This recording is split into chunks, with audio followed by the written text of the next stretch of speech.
వృశ్చిక రాశి. విశాఖా పాదం అనురాధ జ్యేష్ఠాంతో వృశ్చిక. విశాఖ 4 పాదము, అలాగే అనురాధ 1, 2, 3, 4 పాదాలు, అలాగే జ్యేష్ఠ 1, 2, 3, 4 పాదాలు. కాబట్టి ఈ రాశి సమూహంలో ఏవేవి ఉంటాయ్యా అంటే ఈ నక్షత్రాలు ఉంటాయి.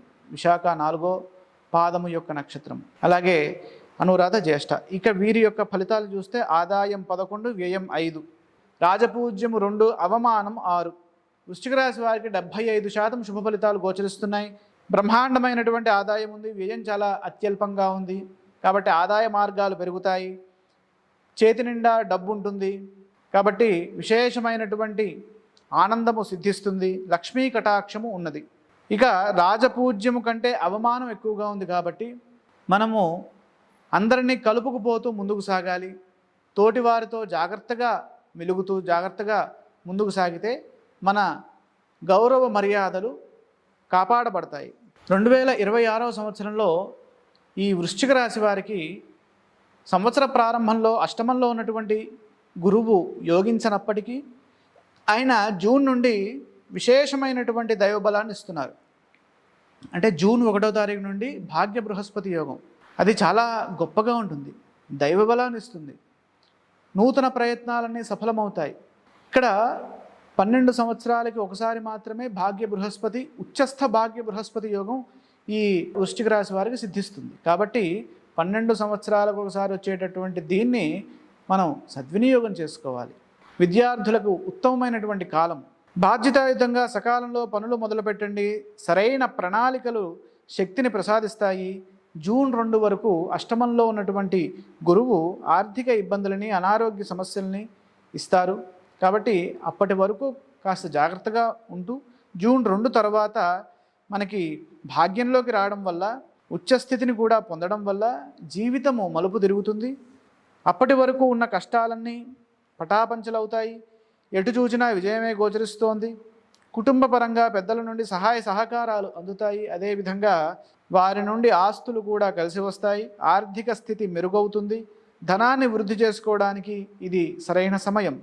దైవ దర్శనాలు చేసుకునే వీలు కలుగుతుంది. భగవద్ అనుగ్రహంతో అదృష్ట ఫలితాలు అందుతాయి. శని పంచమంలో, అలాగే రాహు చతుర్థంలో ఉండడం వల్ల గృహ వాతావరణంలో ప్రశాంతత లోపించవచ్చు. పిల్లల చదువుల విషయంలో ఏకాగ్రతని పెంచాలి. స్థిరాస్తి వ్యవహారాల్లో తొందరపాటు పనికిరాదు.